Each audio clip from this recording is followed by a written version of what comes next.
Welcome, critters. I'm Clara Jones, your devoted host of the Sacred Reading CR podcast, where we discuss and examine Critical Role episodes, plot lines, characters, and players through the lens of sacred reading practices.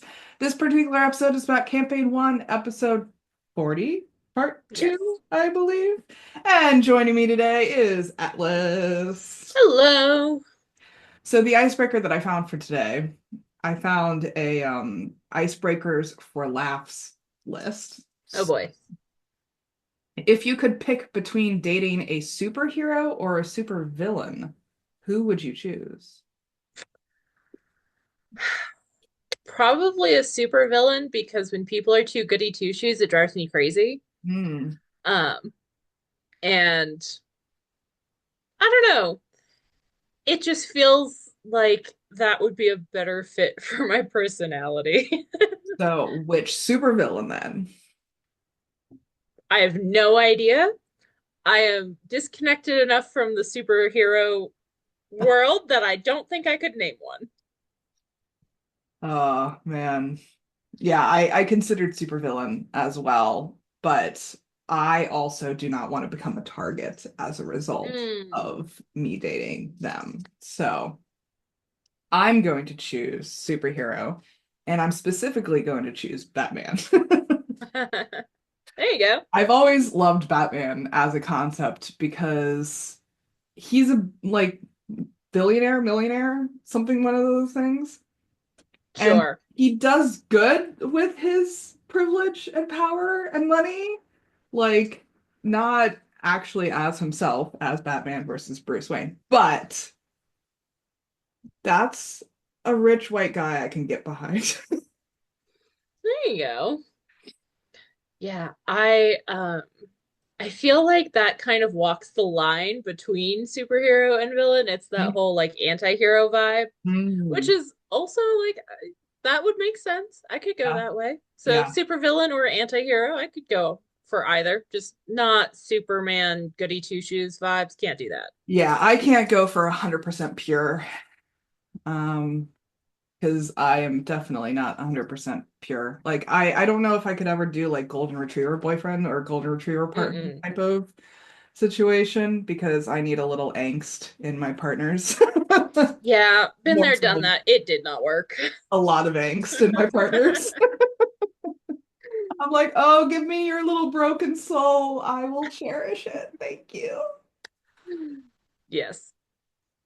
Well, please join us as we embark on this exciting adventure in story analysis and self-reflection in order to deepen our understanding of ourselves and the world around us.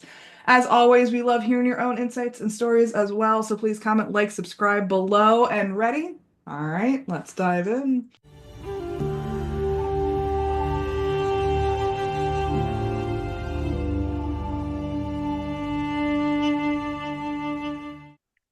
As we open this episode, Atlas, take it away. All right.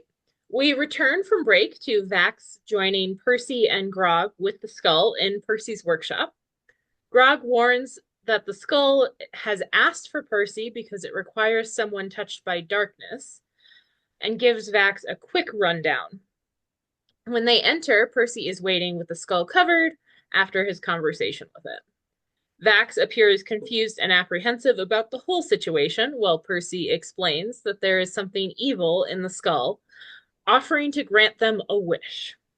Grog is inclined to take the deal, while Percy expresses reservations because the terms are not specific enough, not because it's evil. Vax asks what's in the deal for the skull, and Percy explains that it wants to be freed. He then turns to the skull and asks how to free it.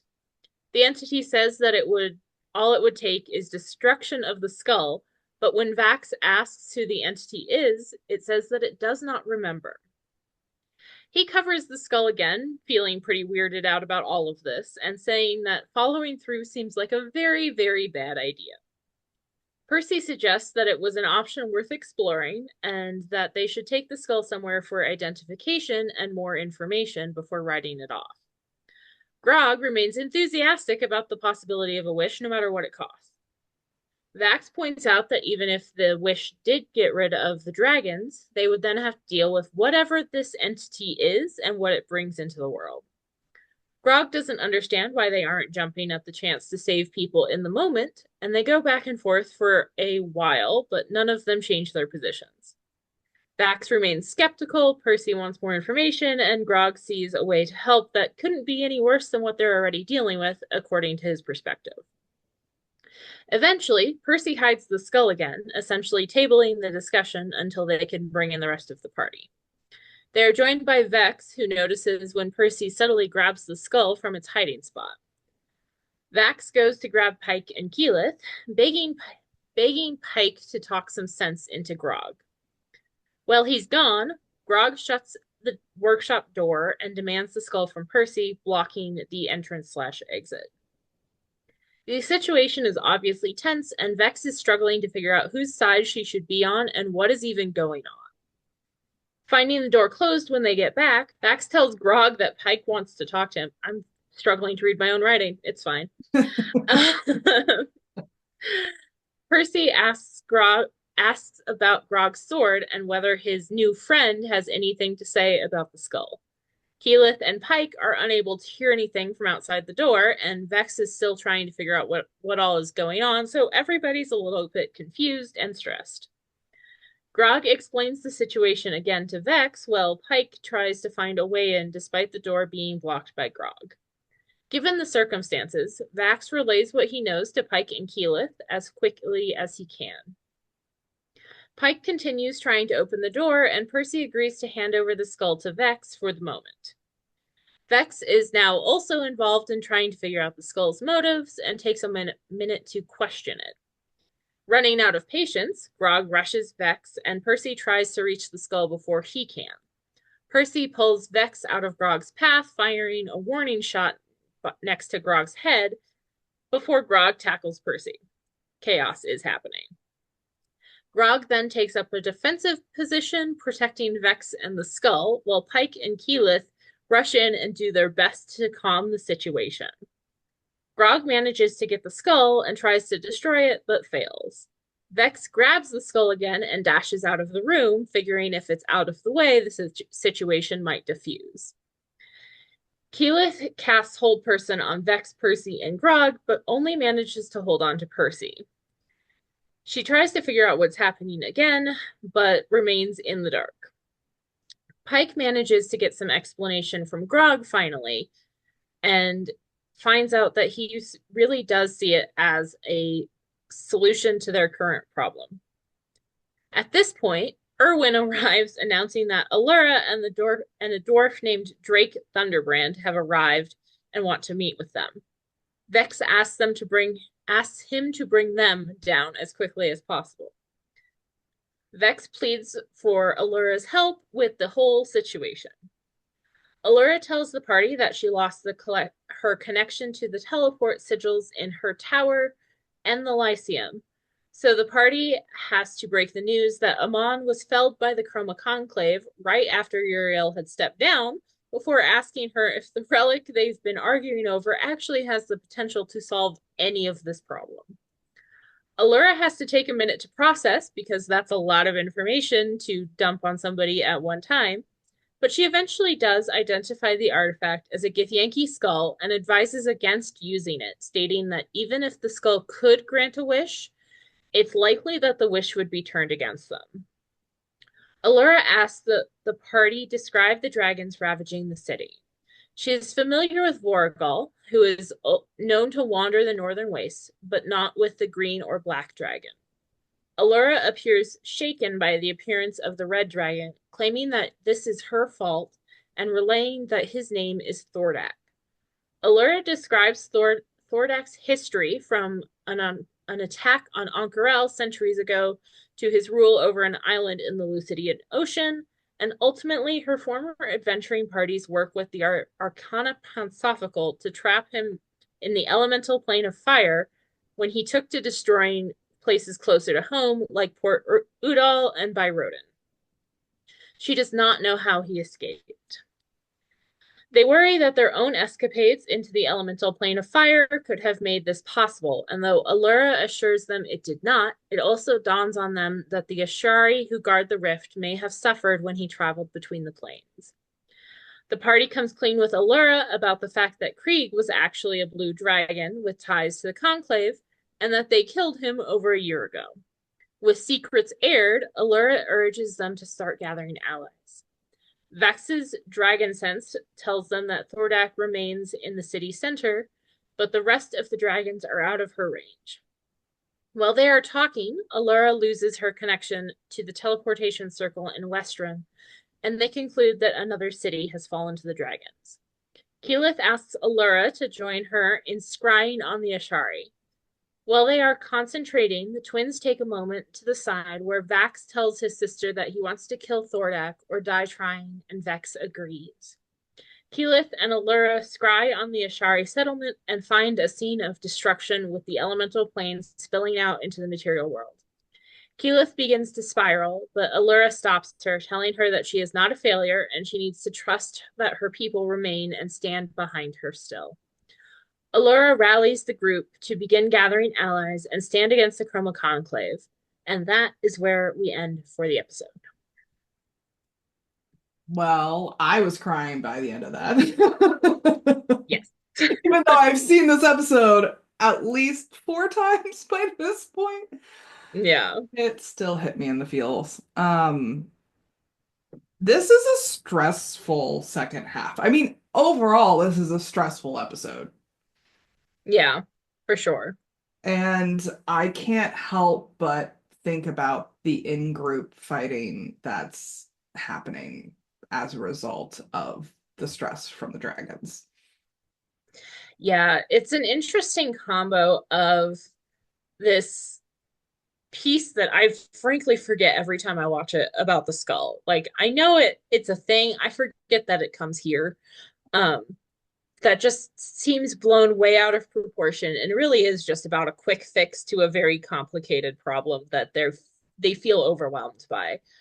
Um but like then you start thinking about Allura walking into just the chaos of everybody fighting. They're not even panicking, they're fighting. And the emotional toll that she's dealing with, and it just compounds it to insane levels. Hmm. Yeah, I mean, I think their reactions are understandable on some level, and they are definitively not helpful. Yeah. Yeah. I think at this point they're grasping at anything that seems like it could potentially help, whether it makes sense or not. And we do know as the campaign goes on that Grog is particularly inclined towards wishes. Yes. He likes the big red button that wishes represent. And I think this is the start of that preoccupation for him. I think it's the first we really see it. I would say it's like his preoccupation with powerful items Hmm.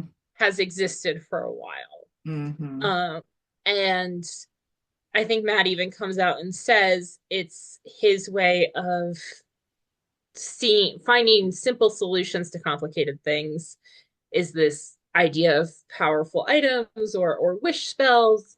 Um, and I can see where, from a character standpoint, that makes a lot of sense for Grog. Like, that's about as complicated as he can manage in a lot of situations, Hmm. especially something like this where it just feels like so much. Hmm.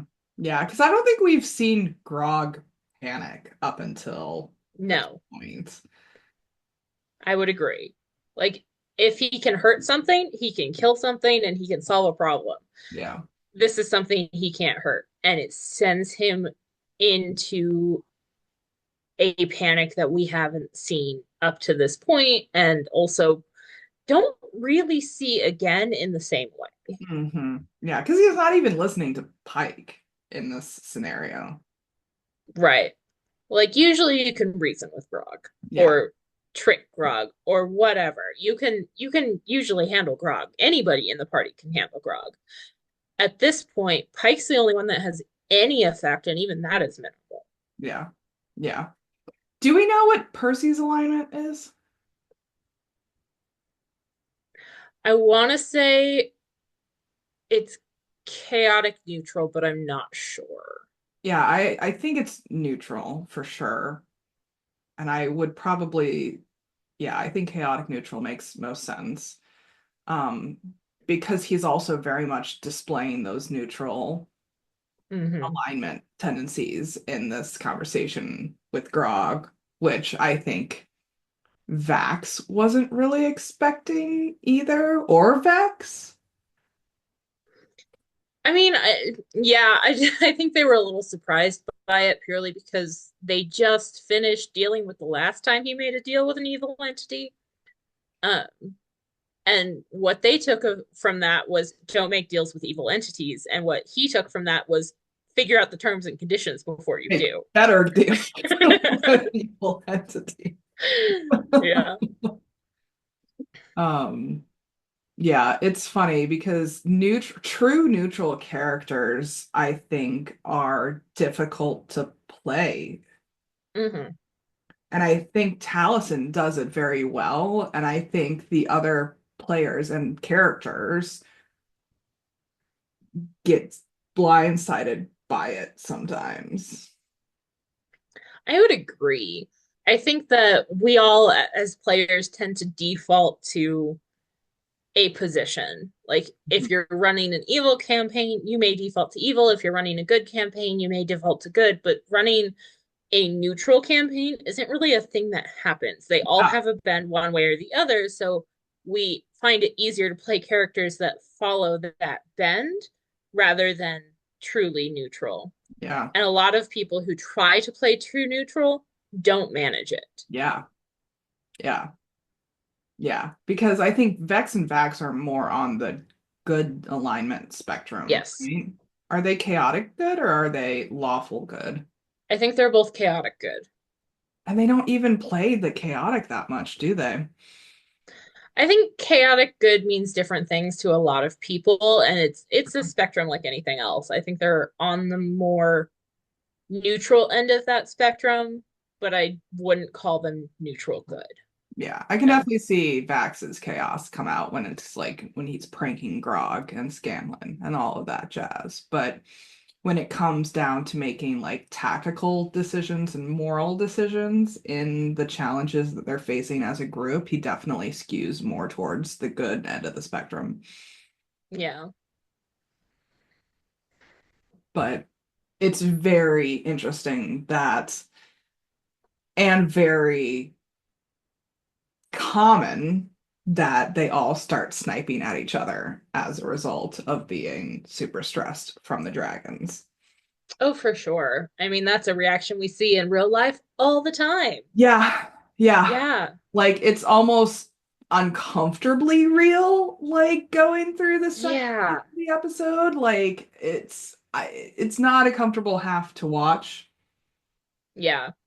No, like I was reminded of my work sent out an email this week that was basically be nice to each other and stop fighting. We know you're stressed. Mm, And it felt very real watching mm, this episode of like, oh, yeah, they're doing that too. And it's a thing that's happening, yeah, uh, which it just felt very timely to get that email this week.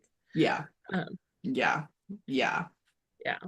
I see that a lot in the workplace that I work at as well. Like, there's just so much pressure being placed Mm-hmm. on this group of individuals, and we're seeing this in the episode as well.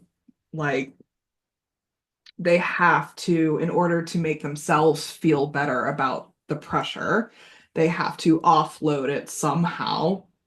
Right.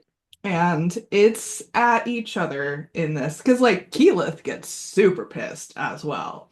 Like she spent Rightly so. like 5+ minutes yelling at everyone. Yeah. Like, I don't typically love when Keyleth gets preachy. Yeah. But I think in this instance, she was pretty justified in the things she was saying. Of like, we need to stop and communicate for a second. And also, like, the secrets aren't helping anybody. And I think she went a little over the top. But I think for this, she actually had a very good point. And it's very rare that at this point in the campaign, I find myself siding with Keyleth. Like later on, it happens a lot more. But early campaign, and I still consider this early campaign, I find it really hard to side with Keyleth in a lot of ways. This is when I think we start seeing that turn, at least for me, of she starts making good points. Is Maybe not in the she best way, is she the but only lawful good in the group? Is she lawful good? probably. I don't have their Alignment. alignment chart memorized, Yeah, I mean, but she just acts that way. I would. yeah, because I don't even think Pike would fall I know. into. I was just thinking about that. I'm like, because I Yeah, think she's more chaotic good than lawful good. uh-huh. Yeah. I think the only person I can think of who's close to the party who would probably be lawful good would be Allura. Yeah, I think that's the only other one that I would confidently say yeah. would fall in that line. And I wonder if we're agreeing with Keyleth in this scenario because lawful good is often the hmm, I don't know if I want to say best response to mass destruction and like mass evil. Maybe productive would be a better There we go. word. Yeah, yeah, Yeah. yeah. Like effective, maybe would be the also Yeah. term that I use there because you aren't just dealing with your own survival in these scenarios. It's Right. you have the weight of the survival of like civilian populations on your shoulders. Like not just like the civilian population of Whitestone, but the civilian population of Vermont is so much bigger and the quantity is Yeah.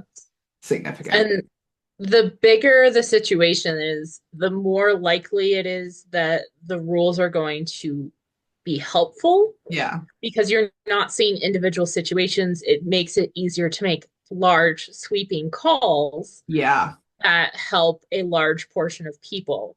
So the bigger the situation is, I think the more lawful good makes sense.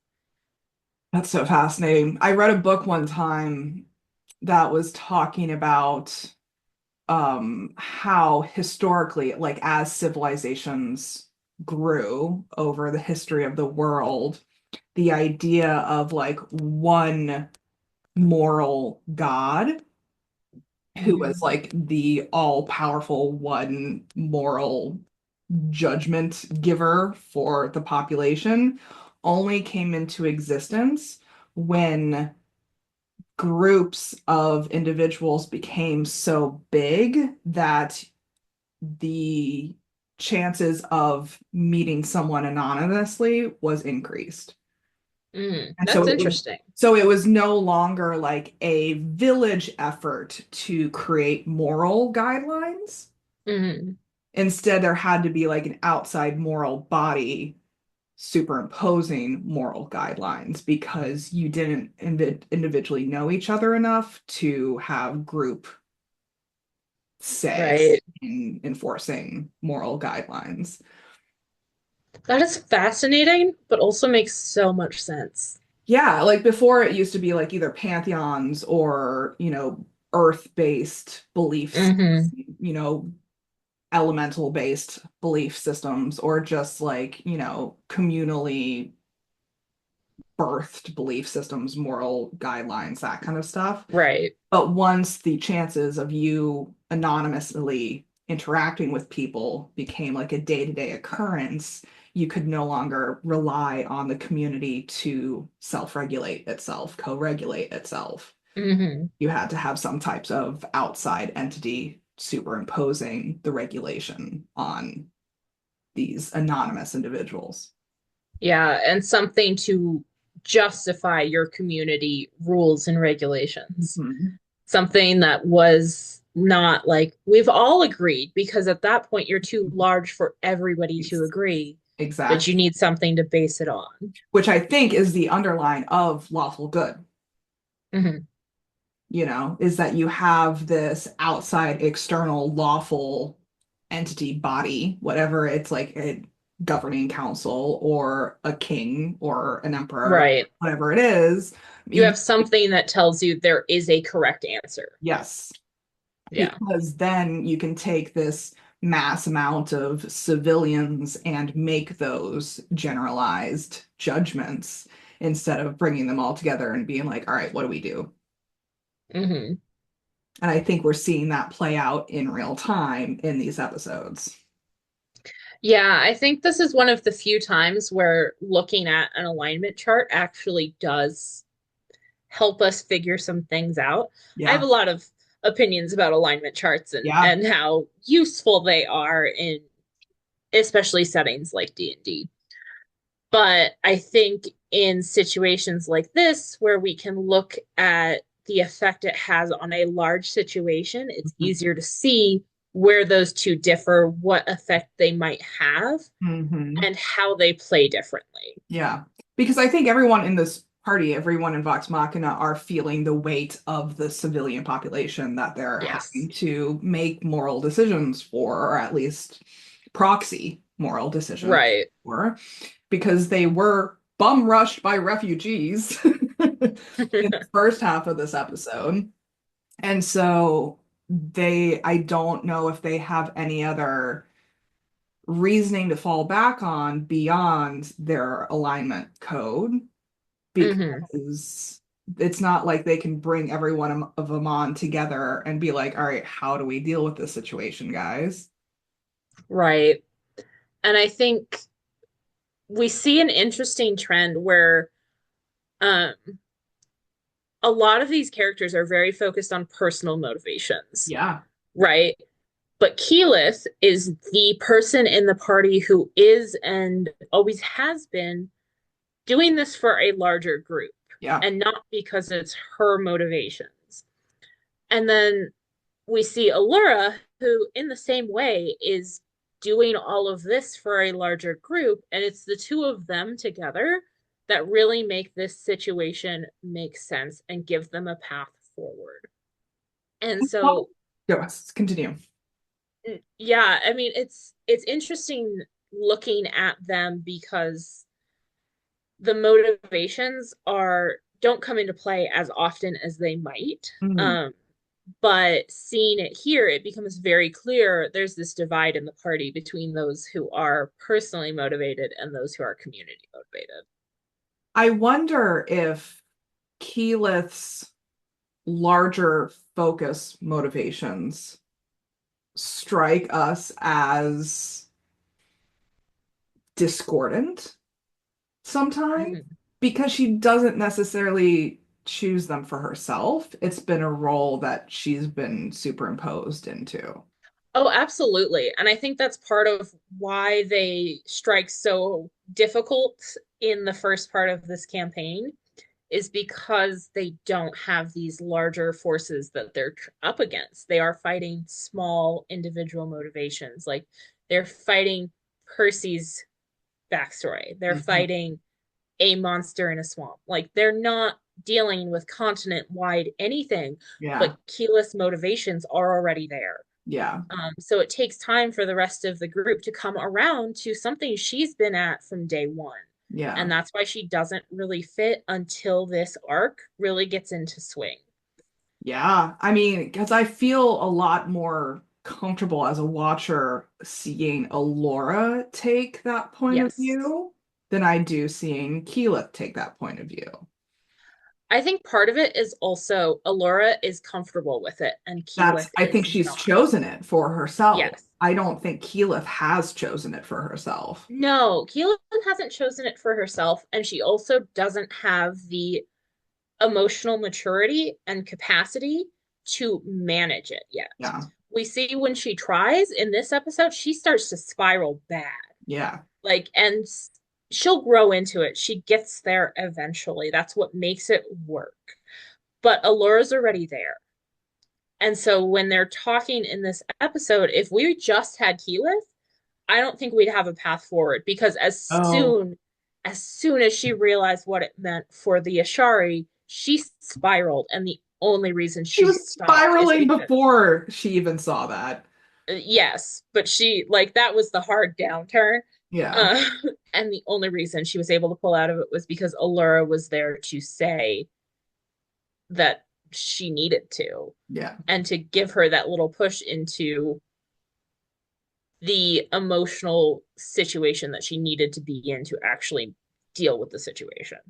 Oh man, this is so in line with just leadership development in general. It is. It's Yes. so funny because I've spent the last 10 years, 11 years doing like management, leadership, operational, organizational development for small businesses. And it's so funny how much Keyleth aligns with new leaders who are not Mm-hmm. used to that role, not prepared for that role, do not because when I used to do leadership coaching, people would ask me like, what would be the one skill that you think is important for leaders to grow in order to be a good leader? And like people always expect me to say something like, oh, well, you have to be organized, you have to be communicative, you have to be, like all of Mm-hmm. these more tangible hard skills. It's self-regulation. Yes. Yeah. I I did a whole like leadership training course that I taught for a while. Um, and that was the big like finale was you can have everything on this list. You can take all of the skills we've been teaching you for Yep. 5 days, but if you can't regulate emotionally, if you don't have the capacity to deal with what you yourself are feeling, Hmm. you're not going to be able to be effective for anybody. Yeah. Yeah. Yeah. And it's just fascinating how much we have this alignment, but also contrast between Keyleth and Allura. Hmm. Yeah. And I love Alora. She is one of my favorite NPCs across this entire franchise. Um, but I feel like, especially in the beginning of this arc, she's extra important because nobody in the party has the ability to kind of to figure out where they need to go. They need that guiding hand. Mhm. And she ends up stepping back a little and kind of becoming something slightly different to the party, but at this point in the campaign, she's still very much a mentor figure and a guiding hand. And they need that more than anything in this last half of the episode because everybody is spiraling. Yeah. They just need somebody to say, go this direction. And I think they've been trying to look to Pike for that kind of guidance for most of this campaign, Mm-hmm. but it hasn't worked. One, because Ashley hasn't been around, but two, because Ashley's chaotic good. Yes. Or And chaotic good. Ashley is like probably chaotic good too. I would say probably both. But Pike is they put a lot of stereotypes on her Yes. because she is this quote unquote holy person. Yes. And so they expect her to be the moral compass and tell them what to do, but she's the same level they are. Yeah. She's like there is nothing about her that should be an authority figure, Yeah. but they expect it of her anyway. She doesn't have the skills, she doesn't have the motivations. It doesn't make any sense. This is something they are assigning to her that they shouldn't be. They're getting it from Allura, which is makes so much more sense. It just they don't think of her that way. Yeah. There's fascinating dynamics going on in this episode. We've talked a little bit about personal experiences. Are there any like specific ones that are coming to mind? Yeah, um I think there's a lot of little things that come to mind of just moments where everything spirals and everybody's panicking. Um, you know, the world being what it is right now. big hand wave at just Uh, the state of everything again. But also it's little day-to-day things of like being stuck in a meeting where everybody is unsure of what to do and all you're doing is talking in circles. Um, and sometimes all it takes is step away for a minute, get yourself out of that spiral, but also like, or bring in somebody who actually knows what they're talking about. Like, call the expert. The experts are there for a reason. Um, you know, I spent a whole bunch of time a couple weeks ago trying to fix a tech problem on a system I work on and couldn't figure it out because I am not a tech person. I'm a librarian, okay? And finally got to the point where somebody was like, let's just call IT and see if they can jump in and do some troubleshooting. Guess what? Took five yeah, minutes. that's what you should have done in the first place. Yes, it is, but not going to get into that part of the conversation. That was also chaos. Um, but it's sometimes just you need to call somebody. So calling IT was kind of like calling Allura in a weird analogy that we're sticking with today. Yeah, yeah, no, Yeah. I feel you. I mean, I'm currently working in a certain department of a school district right now, and this department has just been struggle busing for the last two-ish years. Mm-hmm. We've lost over 20% of our staff since the beginning of the school year with That's a lot. people quitting. And Wow. so management has been trying to train at a rapid pace to bring new people in. But because we have such a large influx of new people, they're making a lot of mistakes. Mm-hmm. And there's like safety things that are being brought up by like state safety bodies that are now looking at us and being like, hey, you need to fix this problem. Yeah. Um, and so we had our one of our pre-scheduled mandatory trainings a couple weeks ago, and this is just like 4 hours where we all come in and do some stupid training. And it was extra stupid this time around because of all this chaos that's going on. And I was pissed afterwards with how inefficient and ineffective and stupid this training was because no one learned shit. Of course not. And so I went in the next day to the management and I was like, look, I'm actually trained in this. I have these many years of dealing with this. Do you want my professional opinion? And they kind of were like, well, you can give feedback, but they didn't say this part, but we may or may not listen to it, was essentially the unspoken message that I got. And Unsurprising. I'm just like, y'all, like, and yeah, because there's just so much stress and pressure going on in this department, like people are infighting all over the place. Like, you didn't do this and you didn't do that. And Mm-hmm. they like hate the management right now, which is why everyone's quitting. And It it's a self-fulfilling prophecy at that point. I know. I'm like, why are we focusing so much on training and not employee engagement and employee retention? Like, that's the root of this problem that we're dealing with because we Mm-mm. wouldn't have to train new people if we kept our actual staff that we have. Right? Yeah. Yeah. So I definitely I'm the Allura that's not being called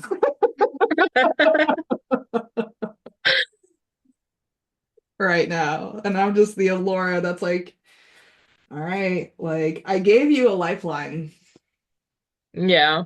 and you aren't taking it. You aren't even interested in taking it. Yeah. Moral of the story, listen to your Allura. I mean, it's like as if Allura came in and Keyleth was like, mm-mm, you should go read that book. And Aurora's like, I wrote the book. Yep. And Keyleth's like, go read the book. So what are we gonna do about it? I think the biggest thing I got from this episode was not to latch on to the easy solution just because it's the easy solution. Hmm. We spent so long on this skull and so much fighting happens because of the skull, because it is the quote unquote easy solution. And it just doesn't make sense in the long run, but everybody gets fixated on it. And even the people who weren't there in the first place get fixated on it and can't seem to shake into a different conversation or a different route. And everybody just gets wrapped up in arguing over this one solution. So the thing I think that comes out of this is don't get tunnel vision. um, you know, Yes.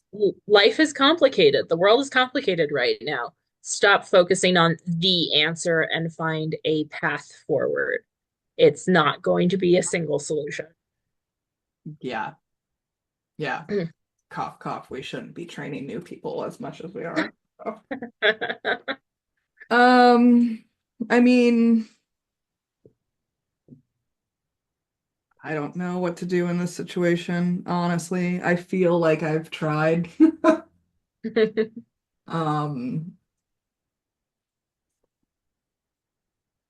but I think what I can do on a micro level is not participate in the infighting.